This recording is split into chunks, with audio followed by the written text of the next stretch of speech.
అపవాది చెలరేగి పనిచేస్తున్నారు. వాని సైన్యాలు, అపవాది మూకలు, పాతాళపు శక్తులు చెలరేగి విజృంభించి పనిచేస్తున్నాయి. మనకేం భయం లేదు, వాళ్ళేమి భూకరింపు, భయమేం లేదు మనకు. మనమంటేనే వాళ్ళకు భయం, మనకేంటి భయం వాళ్ళంటే? సాతాను సైన్యములకు క్రైస్తవ సంఘం అంటే భయం.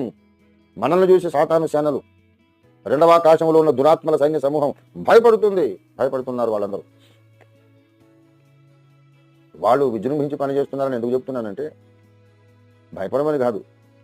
నరకానికి పోయేవాడికి అంత చురుకుదనం ఉంటే రేపు జీవ కిరీటం కొరకు పరిగెడుతున్నా మనకెంత చురుకుదనం ఉండాలి? ఏరా ఇంత కష్టపడి పనిచేస్తున్నారు, మీకు ఏమి బహుమానం ఉండదంటే ఏం లేదు. నరకాగ్నిగుండమే వాళ్ళకు గతి.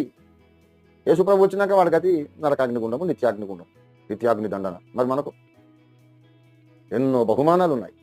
అన్ని బహుమానముల కొరకు సిద్ధపడుతున్న మనం మరి ఎంత చురుకుదనంతో పని చేయాలి, ప్రార్థన చేయాలి. ప్రార్థనా వీరులకు